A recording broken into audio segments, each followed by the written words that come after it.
But first, our top story tonight, the nation's highest court putting a pause on President Trump's mass deportations under the Alien Enemies Act, as the White House keeps the focus on this man, deported to the infamous Salvadorian prison in error.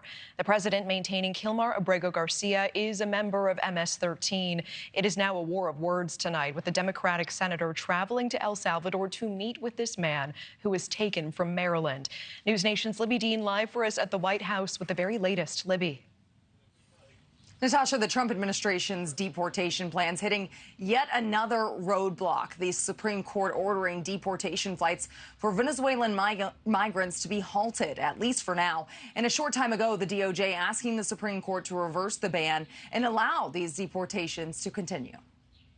Overnight, the Supreme Court blocking the Trump administration from using the Alien Enemies Act to deport Venezuelans to El Salvador or elsewhere. The High Court ordering the administration not to deport the detainees, quote, until further order of this court.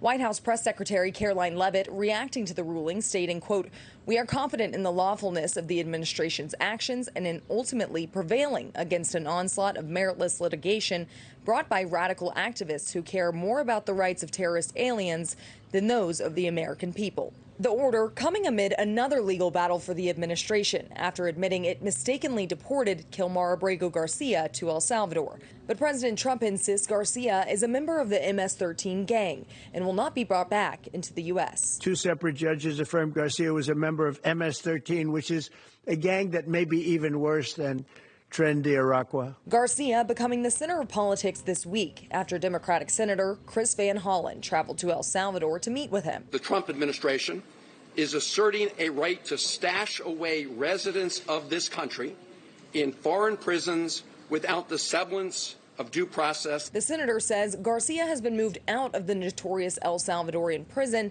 to a different one, but the administration shows no signs of facilitating Garcia's return as ordered by the Supreme Court. Has President Trump expressed any interest at all in seeing Garcia move to a different country, or would he want him to stay in El Salvador? This man is a subject and citizen of El Salvador, and El Salvador, as a sovereign country, has informed us repeatedly and publicly that it is their desire and intention to retain custody of him. And of course, we as a U.S. government cannot forcibly retrieve him against the wishes of El Salvador.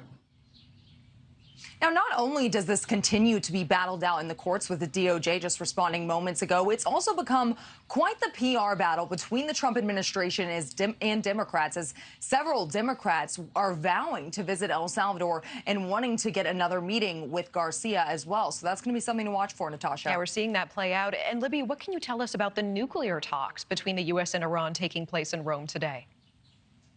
This was something to watch this morning. Iran and the U.S. saying tonight that this morning's meeting was productive, but discussions are ongoing. Similar to last week, the indirect talks were mediated by Oman, this time hosted in Rome. It seems this one was more productive than the first, with Iran's foreign minister saying talks are moving forward, adding in a statement, quote, it was a good meeting. This time we managed to reach a better understanding about some principles and goals. That is the Iranian foreign minister there. In a similar response from the White House, who tells NewsNation there was, quote, very good progress made and that both sides agreed to continue this and meet next week. Now, President Trump has made it very clear that his goal with these meetings is to ensure that Iran never gets their hands on a nuclear weapon. So we'll see how that progresses with these meetings coming up next week, Natasha. Yeah, Libbey Dean live at the White House monitoring that for us tonight. Thank you.